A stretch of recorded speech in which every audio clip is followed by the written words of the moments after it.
ہے اللہ تعالیٰ نے قرآن سے پہلے بھی آسمان سے کتابیں نازل کی جن کے اندر انسانیت کی فلاح کامیابی کے لیے اپنے حکم لکھ کے عطا فرمائے اور انسانیت کو زندگی گزارنے کا طریقہ اپنے حکم کے مطابق جینے کا سلیقہ عطا فرمایا۔ کتاب شریعت بطور دین کی عطا کی گئی۔ سب سے آخری امت کو اللہ تعالیٰ نے بچوں کو کتاب بھی بنایا، حکمت بھی فرمایا، اپنا کلام ہونے کا اعزاز بھی عطا فرمایا اور کلام بھی کلام اعجاز ہونے کا مقام عطا فرمایا۔ ایک ایک اعزاز مستقل مضمون کی حیثیت سے ہے، مگر فی الوقت قرآن کے من جملہ فرامین اعزازات اور اس کے تقاضے موضوع گفتگو رہیں گے۔ کون سا قرآن ہے یہ؟ اے مومن، تجھے قرآن دیا گیا، اہمیت و پہچان اس کی۔ کون سا قرآن ہے یہ؟ وہ قرآن ہے جو کلام الہی ہے، کلام متکلم سے ہے، کلام کرنے والے سے ہے۔ اس اللہ نے کب یہ کلام ارشاد فرمایا؟ اللہ کی ذات ازلی ابدی، یعنی کہ ہمیشہ سے ہے اللہ، ہمیشہ رہے گا اللہ، تو صفت ذات سے متصف ہوتی ہے، یعنی کہ جب سے اللہ کی ذات ہے تب سے اس کی صفات ہیں۔ کب سے ہے، کب تک ہے، یہ تو حدیں ہیں۔ میرا اللہ اب جب تب کب سے پاک ہے، اللہ محدود نہیں، وہ لا محدود ہے۔ اس کی ذات کا تعارف کیا ہے؟ لا یحد لا یتصور لا ینجد لا یتغیر تعالی عن الجنس والجہات۔ الغرض اللہ تیرے وہم و گمان سے، کائنات کے حاشیہ خیال سے بڑا ہے۔ اللہ اکبر، اللہ تعالیٰ تیرے فہم و فراست و ادراک سے بڑا تو نہیں جانتا۔ نہ جانے کب سے ہے، کب تک ہے، یہ تیرے لفظ ہیں۔ اللہ تعالیٰ ہمیشہ سے ہے، ہمیشہ رہے گا۔ اس کی ذات ہمیشہ سے ہے، ہمیشہ رہے گی، اس کی صفات بھی ہمیشہ سے ہیں، ہمیشہ رہے گی۔ اللہ تعالیٰ نے جب چاہا اس کلام کو ارشاد فرمایا۔ قرآن کی تاریخ کوئی نہیں جانتا، مگر فرشتوں نے جب پہلی دفعہ قرآن سنا تھا تو میرے محبوب علیہ السلام فرماتے ہیں اس وقت کیا تھا؟ اس وقت کچھ بھی نہیں تھا۔ ان اللہ تعالی قرأ طٰہٰ و یاسین۔ اللہ تعالیٰ جو خود اس کلام کا متکلم ہے، خود ارشاد فرمانے والا ہے، وہ متکلم قرآن بھی ہے، وہ قاری قرآن بھی ہے۔ قرأ طٰہٰ و یاسین، اللہ نے اپنے ہی کلام کی تلاوت خود فرمائی۔ سورہ طٰہٰ کی تلاوت کی ہے، سورہ یاسین کی تلاوت فرمائی۔ کلام بھی اس کا، تلاوت بھی خود فرمائی۔ کب کی بات ہے یہ؟ قبل ان یخلق السماوات والارض بألف عام۔ کائنات کن کہہ کر بنی، یہ کن کہا، کائنات بنی۔ اس کے کہنے سے 1000 سال پہلے، کن کہنے سے بھی، کائنات بنانے سے بھی 1000 سال پہلے اللہ تعالیٰ نے خود قرآن کی تلاوت فرمائی۔ اللہ کے جو فرشتے مقربین تھے عرض کرتے ہیں مالک مولا یہ تیرا کتنا میٹھا کلام ہے، تیرا کتنا لذیذ کلام ہے، کتنا تیرا کیف آور اور لذتوں بھرا کلام ہے۔ مالک مولا اس کلام کا نام کیا ہے؟ اللہ نے ارشاد فرمایا یہ کلام قرآن کہلاتا ہے، قرآن ہے۔ قرآن کیا ہے؟ قرآن نظام زندگی ہے، قرآن نظام بندگی ہے، قرآن نظام معاملات ہے، قرآن نظام معمولات ہے، قرآن ضابطۂ حیات ہے، قرآن سسکتی انسانیت کے لیے نسخہ کیمیا ہے، قرآن ہر دکھ کا مرہم ہے، قرآن ہر درد کا مداوا ہے۔ اور قرآن کیا ہے؟ یہ میری تقدیروں کا خلاصہ ہے، میری تقدیروں کی تفصیل بھی ہے، لوح محفوظ کی تحریر کا بھی یہ خلاصہ ہے، تفصیلا لکل شے بھی ہے، تبیانا لکل شے بھی ہے، لا رطب ولا یابس الا فی کتاب مبین۔ ساری کائنات کی ہر تر شے کو میں نے قرآن میں رکھ دیا ہے، کائنات کی ہر خشک چیز کو قرآن میں رکھ دیا ہے۔ یہ ہے قرآن۔ مالک مولا یہ کس کے لیے ہے؟ فرمایا یہ میرے محبوب کی محبوب امت کے لیے ہے، تیرے محبوب کی محبوب امت ہے، تو کتنی اس سے محبت فرماتا ہے کہ اپنا یہ کلام جسے قرآن کا نام دیا گیا انہیں عطا فرمائے گا۔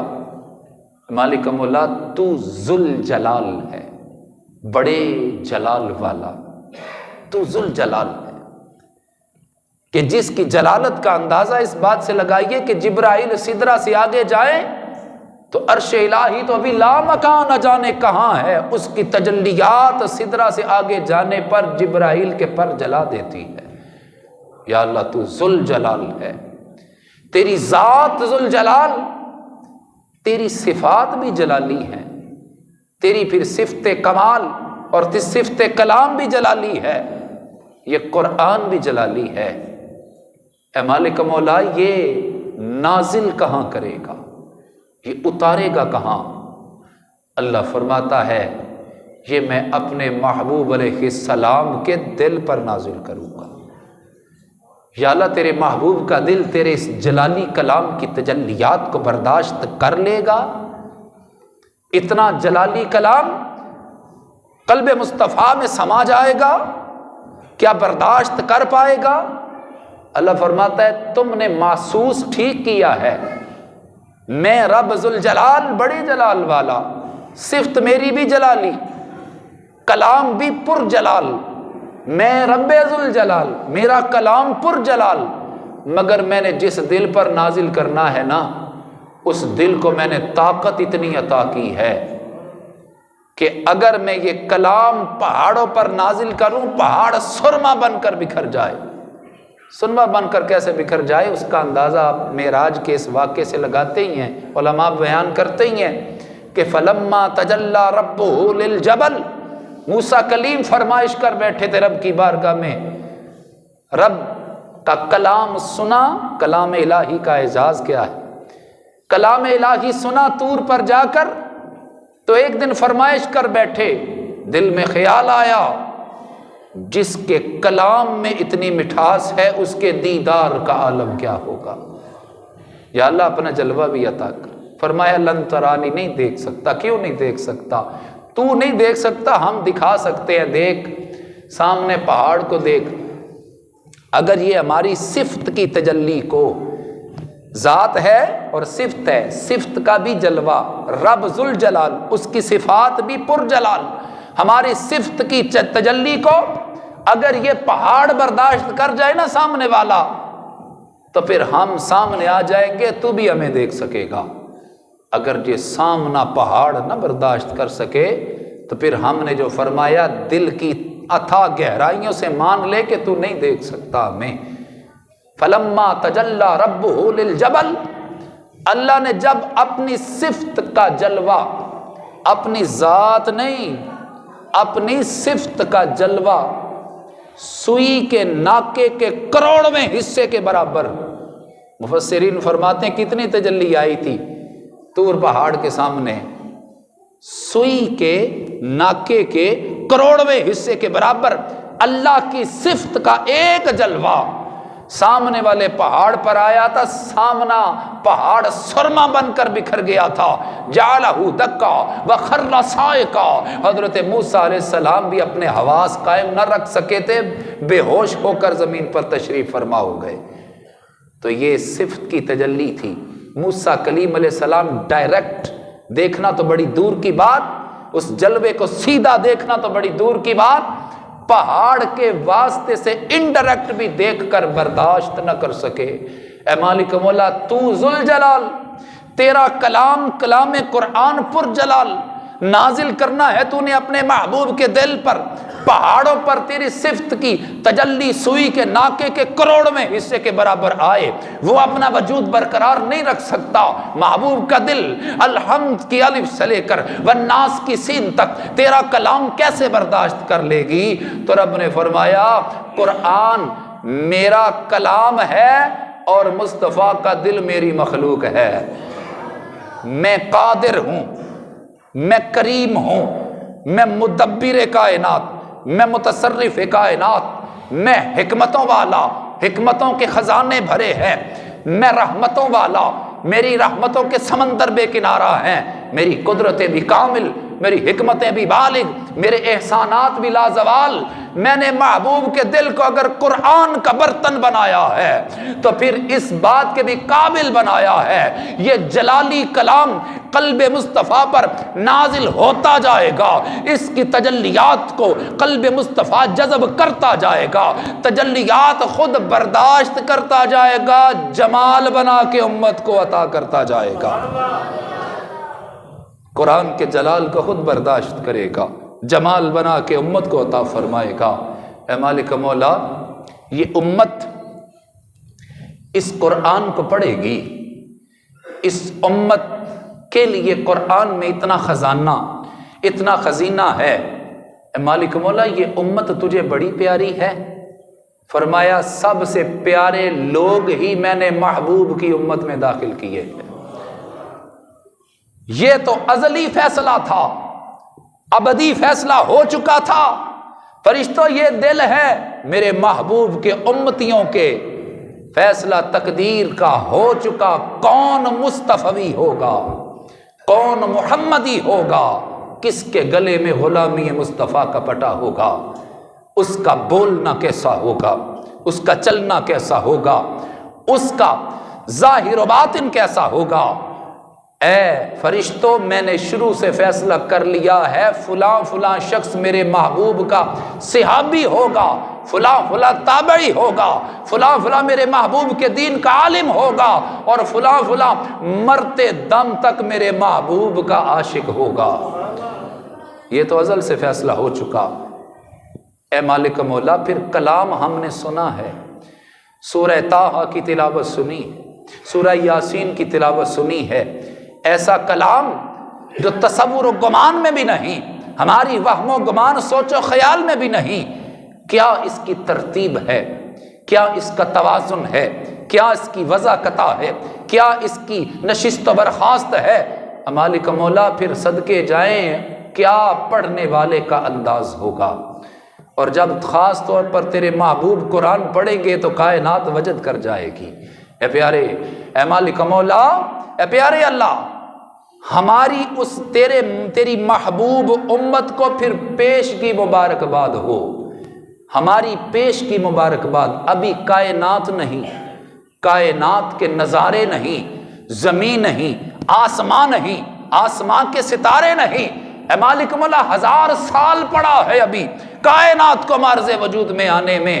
اے مالک مولا ہمارا دل کر رہا ہے اس امت کو ابھی سے مبارک دے دے، قبول تو فرما۔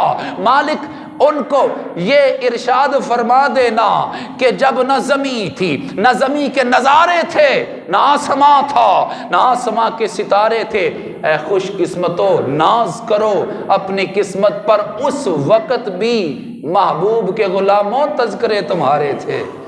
اللہ تعالیٰ کی بارگاہ میں عرض کرتے مالک مولا تہ دل سے ہم اس امت کو مبارک دیتے ہیں، مبارک ہو اس امت کو جسے یہ قرآن دیا جائے گا، مبارک ہو ان زبانوں کو جو زبانیں اس قرآن کی تلاوت سے تازہ رہیں گی، اور مبارک ہو ان سینوں کو، اگرچہ چھوٹا سا سینہ ہوگا، 7 سال کے بچے کا بھی سینہ ہوگا، پورے قرآن کا وہ مدینہ ہوگا۔ اے اللہ مبارک ہو ان سینوں کو جن سینوں میں قرآن سما جائے گا۔ یہ قرآن ہے جس کا مقام یہ ہے، جس کا مرتبہ یہ ہے، قرآن والا، قرآن اتنے مقام والا، قرآن والا کتنے مقام کا حامل ہے، قرآن والا کتنے مرتبے کا حامل ہے، جس کو قرآن دیا جائے گا اس کا تذکرہ کب سے ہے، اور قرآن والے کی عزت و عظمت کا رب اظہار پھر کیسے فرمائے گا؟ قیامت کا میدان لگے گا، حشر کا میدان لگے گا، رب ذوالجلال اعلان فرمائے گا، منادی کرائی جائے گی۔ آج دنیا کے اندر قرآن کے ساتھ ہمارا کتنا تعلق ہے؟ ایک، قرآن والے کو دیا گیا مقام کیا ہے، اس کو دیا گیا مرتبہ کیا ہے، معاشرے میں اس کی حیثیت، اتھارٹی اور ویلیو کیا ہے۔